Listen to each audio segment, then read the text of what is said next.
Assalamualaikum warahmatullahi wabarakatuh. Oke ya guys ya, admin kali ini akan melanjutkan alur cerita manhwa tentang seorang pria muda berangkat untuk membalaskan dendam tuannya.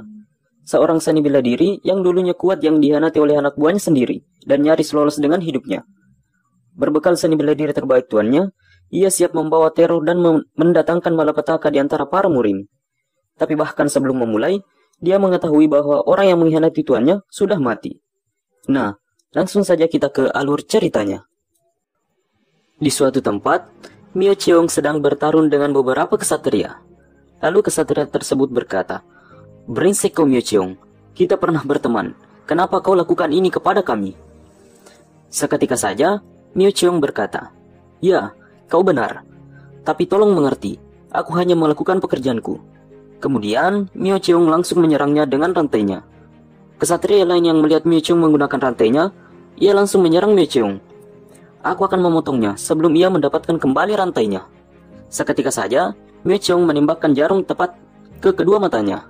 Mio Cheong adalah seorang pembunuh bayaran yang menyelesaikan tugasnya. Tidak hanya dikenal dengan kemampuannya yang luar biasa, ia juga terkenal tak pernah membiarkan satupun korbannya lolos, bahkan membantai saudaranya tanpa keraguan saat mereka menjadi target selanjutnya. Kemudian, seorang wanita memberikan target selanjutnya untuk dibunuh oleh Mio Cheong. Lalu ia berkata, "Dia adalah putra termuda dari keluarga miskin. Tapi aku menikahinya dan membuatnya jadi pria terpandang dengan kemampuan keluargaku. Dan sepertinya sekarang ia sudah terlalu nyaman dan sudah berani untuk selingkuh.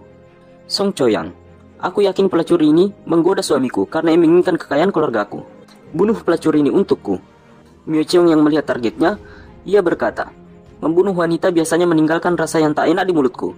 Tapi jika itu maumu, kau bisa memberiku sedikit bayaran ekstra." Lalu wanita tersebut berkata, "Lakukan tugas ini diam-diam, dan aku akan mempertimbangkan untuk memberimu bonus yang besar."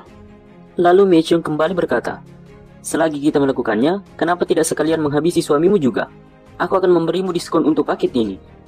Seketika saja, wanita itu berkata, "Aku tak ingin jadi janda."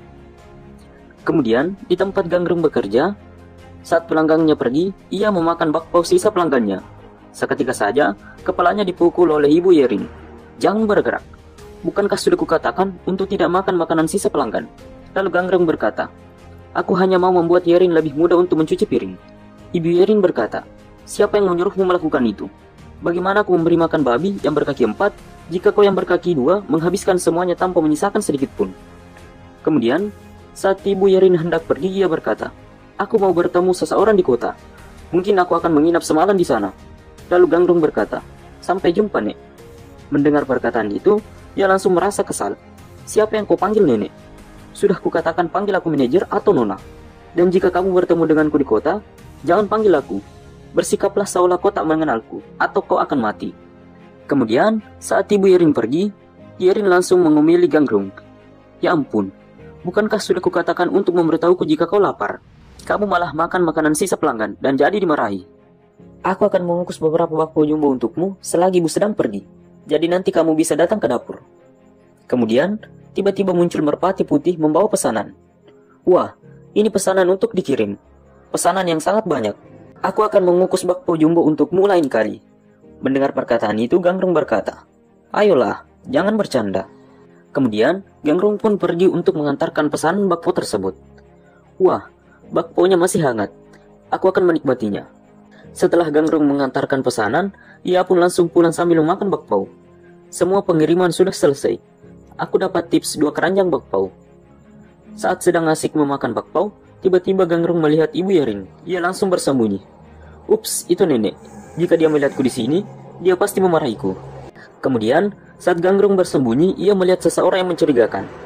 "Tunggu, siapa penjahat yang terlihat gagah itu?" Di sebuah restoran, Ibu Yerin atau dikenal dengan Song Choyang bertemu dengan seorang pria. "Kecantikanmu malam ini sangat mempesona seperti biasanya, Choyang. Tidak bertemu denganmu selama 6 hari, terasa seperti 6 tahun untukku. Aku tak tahu bagaimana aku bisa bertahan 6 hari lagi." Song Choyang berkata, "Oh sayangku, kenapa kau berkata seperti itu?" Seketika saja, pria tersebut berkata, "Aku tak bercanda. Selama ini aku hidup bagikan budak istriku dan keluarganya. Tapi dunia baru terbuka untukku setelah aku bertemu denganmu. Pergi bersamaku. Aku akan mempersembahkan hidupku sepenuhnya untukmu." Kemudian, Mio Cheong yang sedang mengintai mereka berdua merasa muak. Pria ini, Aku tak tahan lagi mendengarnya. Hal itu membuatku muak. Aku lebih suka mematahkan lehernya. Tapi tugas tetap tugas. Akan berlebihan jika aku menggunakan rantaiku untuk membunuh wanita itu. Kemudian, Mechong ingin menggunakan jarumnya untuk membunuh Son Choyang. Seketika saja, Gangrong muncul dan mengambil jarum yang ada di mulut Mechong. Aku tahu ini. Kau pasti berencana membunuh sekarang. Kau pasti pembunuh bayaran, kan? Seketika saja, Mechong langsung melompat ke belakang. Siapa si gendut ini? Aku tak dapat merasakan keberadaannya, bahkan saat ia berada depanku. Lalu Gangrong berkata kepada Son Choyang, aku rasa ia mengikutimu, Nona. Apa kamu mau pergi ke tempat lain? Atau kamu mau aku memberinya pelajaran? Son Choyang dengan wajah kesal berkata, hajar dia. Kemudian, Mechong menyerang Gangrong dengan rantainya. Seketika saja, Gangrong merangkis rantai tersebut dengan kakinya. Orang-orang yang berada di restoran tersebut langsung merasa panik. Lalu Mechong berkata, jangkar seribu bayanganku, yang bisa menghancurkan batu besar hingga berkeping-keping, bisa ditangkis oleh si gendut ini. Lalu Gangrong yang melihat Son Choyang pergi, ia merasakan firasat buruk. Saat pula nanti, aku pasti dimarahi. Kemudian, Mechong menyerang kembali Gangrong dengan rantainya. Gangrong yang merasa sangat kesal, ia langsung menangkap rantainya dan menarik Mechong. Gara-gara kamu, aku akan kena hukuman. Seketika itu, ia memukul Mechong dengan sangat keras.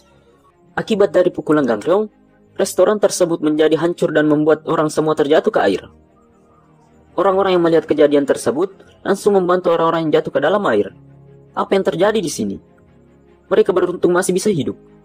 Kemudian, saat di atas kapal, Son Choyang berkata, maaf, lebih baik kamu pulang ke rumah malam ini. Lalu pria tersebut berkata, siapa kamu? Son Choyang baru sadar bahwa gigi palsunya hilang. Ya ampun, gigi palsuku hilang. Gawat. Lalu Gangrong berkata, make up Anda juga sudah hilang, Nona. Seketika saja, Son Choyang menghajar Gangrong. Kau akan mati di tanganku. Ini alasan kenapa aku katakan padamu untuk bersikap seolah kau tak mengenalku ketika kita berada di luar. Sialan kau. Kemudian, Son Choyang berkata kepada pria tersebut, oh ya, karena sudah jadi begini, aku tak dapat membantu lagi. Kerja keras dan hidup jujurlah mulai sekarang, anak muda. Dan juga bersikap baiklah kepada istrimu. Lalu Gangrong berkata, Nona manajer, tolong rahasiakan dari Yerin bahwa malam ini aku menggunakan seni bela diri. Seketika saja Son Choyang berkata, jangan harap, aku akan menceritakan semuanya, bahkan tentang rahasiaku selama ini. Kemudian, di suatu tempat, Witching Flowers adalah sebuah perkumpulan rahasia. Perkumpulan tersebut mahir dalam membuat jebakan untuk membunuh targetnya. Kemudian, perkumpulan tersebut melakukan uji coba jebakan tikus. Seketika saja, tikus tersebut jatuh ke lubang yang sangat dalam. Nyonya Heklan dari Witching Flowers adalah perancang kematian. Dia lebih suka dipanggil seniman daripada bandar. Kemudian, seseorang datang ke Witching Flowers. Ia berkata, Nidong, si pedang brutal. Dia datang ke perguruan Gold Dragon untuk mengklaim bahwa ia bisa melindungi kita. Tapi dia adalah lintah yang menolak untuk pergi, menghisap kita sampai kering. Kami telah mempekerjakan beberapa bandar terkenal untuk membuat perjanjian dengannya.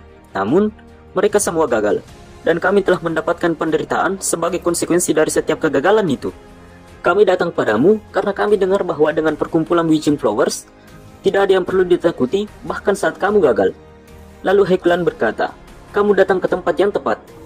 Metode kami adalah memilih target kami agar mengurangi kegagalan. Kita boleh saja gagal terus-menerus, tapi kita tak pernah menghadapi pembalasan. Dan itu adalah nilai jual yang unik dari metode kami.